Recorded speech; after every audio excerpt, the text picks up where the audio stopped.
Thank you, Taylor. So I wanted to formally introduce Eddie Hernandez, who's a franchise owner in Southern California since 2017 and currently a stage 3 business owner. Eddie was born and raised in Los Angeles, San Fernando Valley, graduated from Cal State Northridge with a business law degree in 2004. Eddie worked in corporate America for multiple companies for many years. His skill set was mostly sales. One day it became too unchallenging and Eddie decided he wanted to own his own business.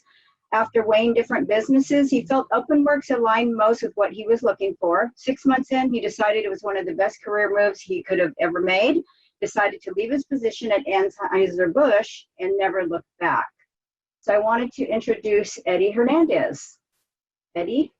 Hey, how's it going? Great.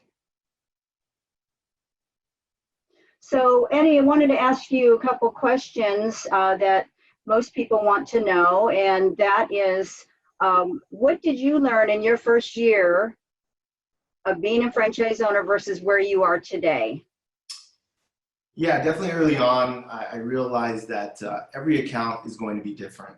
I think you may have an idea of like, oh, just because one account worked out really well, the next one's going to work out exactly the same, but that's very rare and usually not the case. So that's why it's really important those first few weeks when you get that account to not just meet expectations, but also ask for as much feedback as possible, whether it's good or bad. Because a lot of times some of the, what I like to call pet peeves of the point of contacts that you have at these accounts will be something as simple as, hey, the HR manager always wants her door closed at the end of the night or always open. And you're not gonna find that like in the scope of work. So if you actively pursue that feedback early on, it's going to really make a difference and make it really easier for you to have that account satisfied, happy, and with as little as almost no complaints throughout the process. Going into year 2, I focused more on percentages, not dollars. And what I mean by that is, it's, for example, if you're offered a $1,000 billing account, and you do the math and you see that your profit margin is only $200, which may not seem like a lot, but when you look at the percentage, it's 20% return. And I don't care what company it is, anywhere in the world, you tell them they're gonna get a 20% return on their profit or investment, they're gonna take it. So it's actually, if you focus more on that and you build on that, you're gonna realize the money will follow. And if you're just looking at dollars, sometimes you may think an account's not worth pursuing, but you could be absolutely wrong. And I focused a lot of that in year 2, and that's how I was able to make my business grow. Now where I'm at in year 3, it's all about hiring. Earlier in the slide, they mentioned how you get to a point where you're not doing any of the cleaning anymore. And that's where you want to be if you want to be like a small business.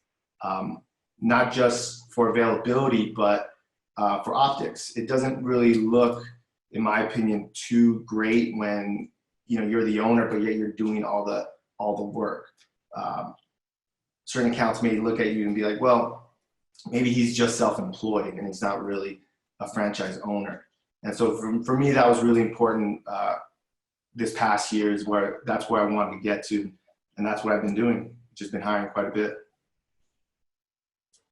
Thank you, Eddie. Another question is, what were some of the challenges you had and how did you overcome them?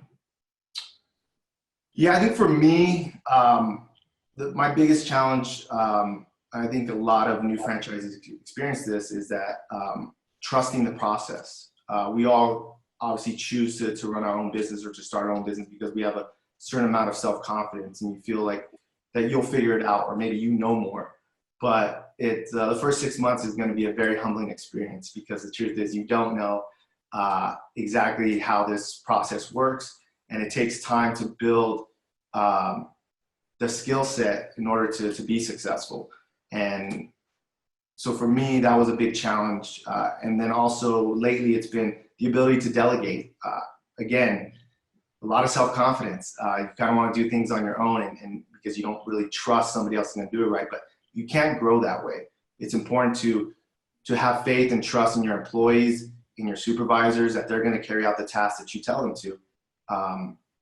So those are the main challenges for me early on and lately. But I think, like I said, when you trust the process, you listen to the people who've been doing this, the proven formula, you're going to realize the results are going to come. So speaking of processes, tell me about your hiring process and what steps or resources do you use to hire your employees? So I always look to my good employees, like the ones that kind of go above and beyond, and I'll ask them if they know anybody they'd like to refer.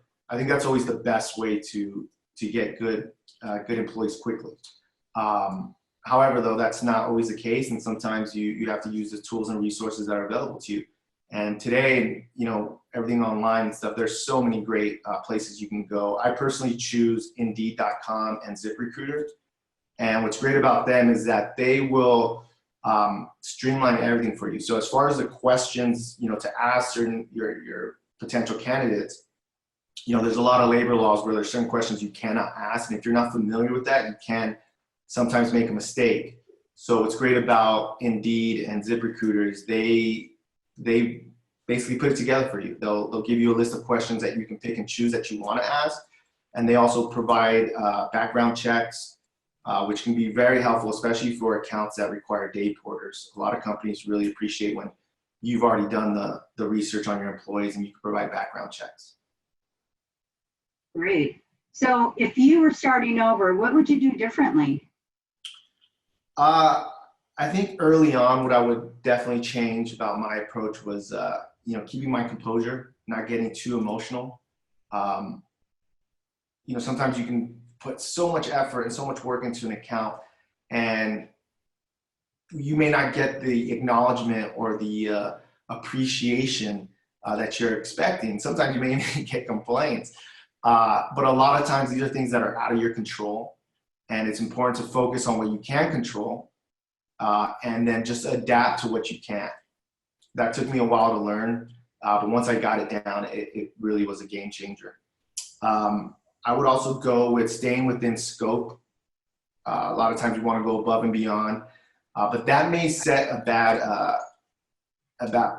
bar to the client, meaning you may create an expectation that it's not really sustainable, and in the end you may end up hurting yourself. So it's important to stay within scope, and if you feel like there's certain things that they're asking for that maybe isn't in scope, but you don't really have the time to do it, well, that's a conversation you need to ask, or to have, I'm sorry. And if you don't feel comfortable with having that conversation, guess what? OpenWorks is there to help you, and you go to your sales reps, you go to your operations directors, and you explain to them the situation. They're more than happy to help you. So again, if I was starting over, that was something I would definitely focus on. And I think last, I would buy more equipment. Like you guys mentioned earlier in the slides, that there's a lot of other opportunities that you're not thinking about. So if you do have the ability to purchase certain equipment, it can be really, really helpful as far as growing your business and creating more revenue and more profit for yourself early on. Great. Well, thank you so much, Eddie. Appreciate all your feedback of what it's really like to be a franchise owner with OpenWorks.